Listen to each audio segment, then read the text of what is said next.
Hello, welcome to another Gundam Battle Operation 2 video. That is the new suit, oh, give me a second. It's the GMNS space type, and in parentheses, V.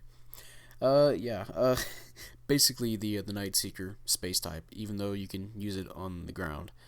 Okay. Anyway, yeah, I got the suit. I was so wrapped up in doing the Gelgu Vertex stuff that I completely forgot about this suit after doing the testing. And I can say that after playing a few matches with it, it's actually a pretty solid suit, even though it's a raid and you think it would have some like major downsides. But we'll get into it here in a second. But yeah, first of all, this match here is me playing with some friends, testing out the new suits. And yeah, I managed to get the 550 level 2. Of course, you know, that means level 1's 500, and I guess we'll start off with some stats here. For the level 1, you have 16,500 HP, you have uh,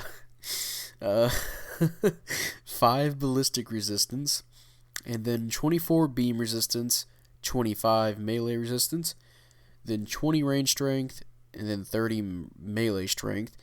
And then I guess the boost speed can be mentioned here. It's 215 boost speed, and then 65 thruster, and then 69 rotation. And of course, that can go up in space as well. And then for slots, you have 15 close, 13 mid, and 8 long. And hey, that was a counter.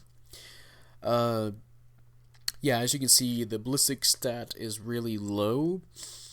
So if you're going to be avoiding suits, make sure you're avoiding the Methus, because that thing will probably just fuck you up a little bit too hard. Or, you know, something like the Gallus J. But yeah, as you saw, you probably just saw me charge up a heavy attack, so we'll get into that here too. For primary weapons, you have the GNNS Beam Rifle, which is a instant stun weapon that has 2,400 damage and then 4 rounds and 350 range. Pretty good weapon, pretty simple, as I guess you can say, instant stun rifle.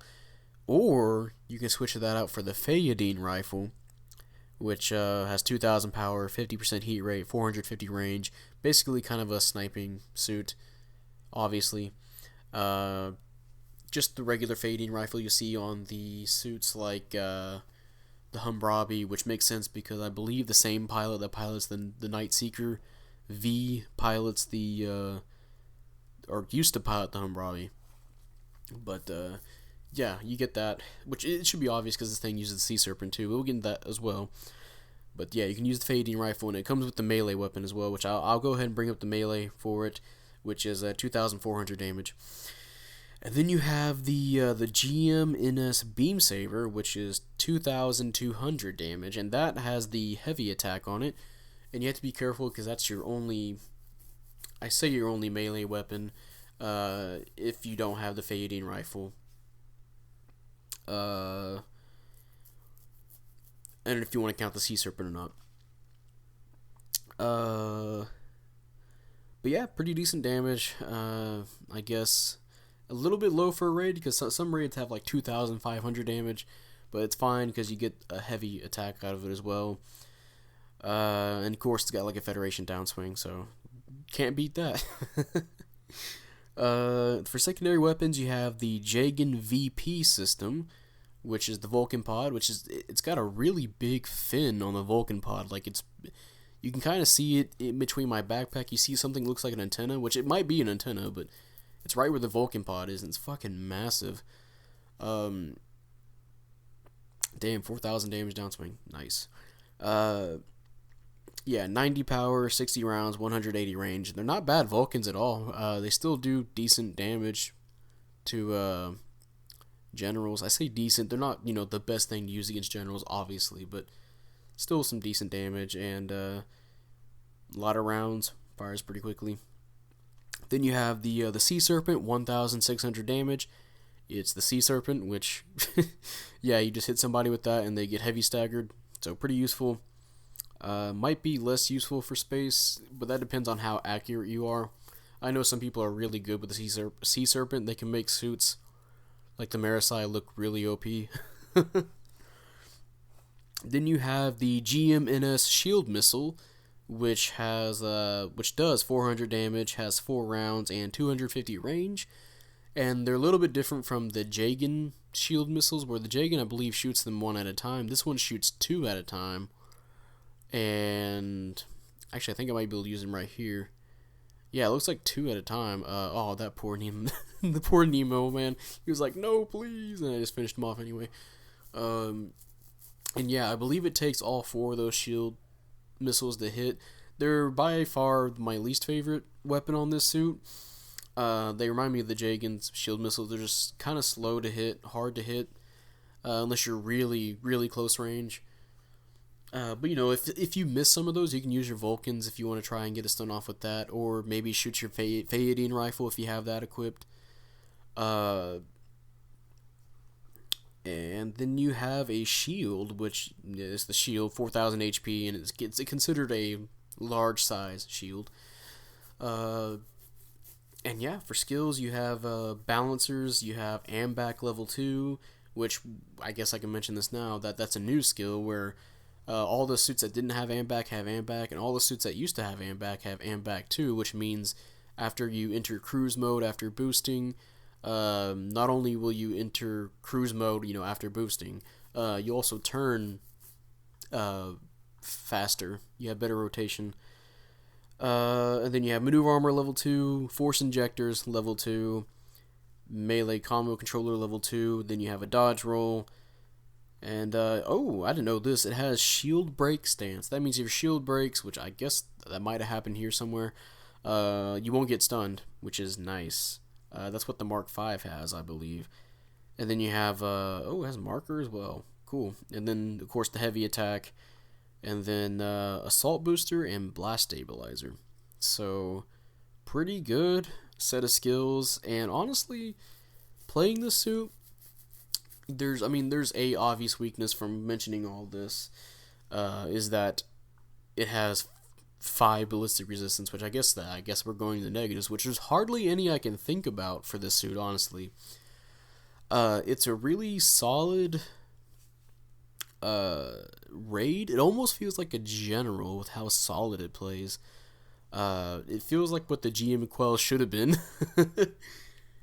But yeah, the beam rifle is really good. The instant sunbeam rifle. You know, you can use the Phaeodine rifle, which is a good weapon if you know how to use it. If you can use it in conjunction with your other weapons. Of course, for the negatives, the obvious one's the 5 ballistic resistance. So really watch out for suits that have ballistics on them. Mark IIs with bazookas, Methuses, Galluses, even some supports like the Zeusa. Beware the Zeusa. Even though try to attack the Zeusa from behind. There, I'll say that. And not much else for weaknesses besides the obvious stuff like it's a raid and you have to watch out for generals as well. Along with that ballistic resistance. And yeah, hey, mission complete. Let's see what we got going on here. The Bawu did way better than I did. But hey, I still got second place, 6-2, not bad. We had 3 raids. I don't know how we lost that. I mean, won that. I can't believe how we won that. By 4,000 points. But yeah, that is the Night Seeker, which, again, there's nothing really bad to say about this suit. It feels quite nice to play. Quite nice. I'm not a fan of raid types that much in this game. There was actually one downside for this suit. I guess you can count as a downside as the heavy attack, which the damage is good on the heavy attack, but a problem that I can see a lot of people having with this heavy attack is that when you do initiate that heavy attack, the suit stands still for 2 swipes and then lurches forward for a 3rd strike, which that standstill can kind of mess you up, because you don't want to exactly be standing still using your heavy attack, because you want to be moving and catching people, you know, off their toes. Kind of like with the Red Rider or the Gaz L. but it still does the damage, and I mostly use it to catch people off guard, and it works. I mean, it's a heavy attack, so you do a lot of damage. You can punish people. But yeah, besides that, the ballistic resistance and it being a raid, there's not too many weaknesses for this suit.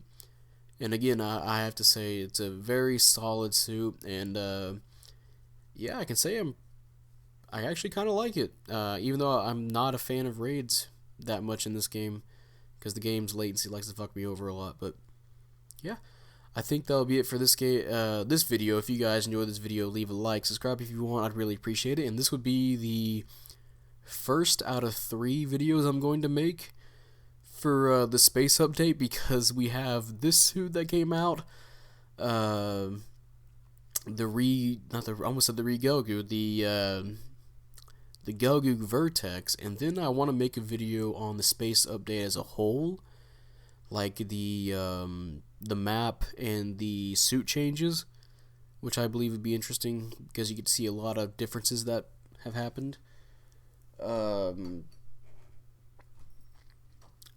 Although I will say though, it's really weird that this suit is called the space type, yet it can be used on the ground. I think I might go into this point more in the space video I want to make for the space update.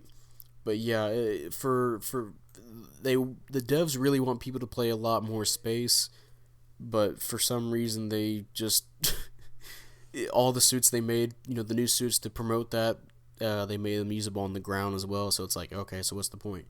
But it's fine though, because I guess as another heads up, a little spoiler for the Gelgu Vertex. The Gelgu Vertex is really awesome as well. Oh man, and all that I forgot to say, give you guys opinions on this suit if you played it or not, or played against it, because I always do that for all my videos. I just forgot to do that for this. I always say like, subscribe, and type up in the comment section what you feel about this suit, and then I would give off my opinion. I just went straight to giving off how I feel about this suit.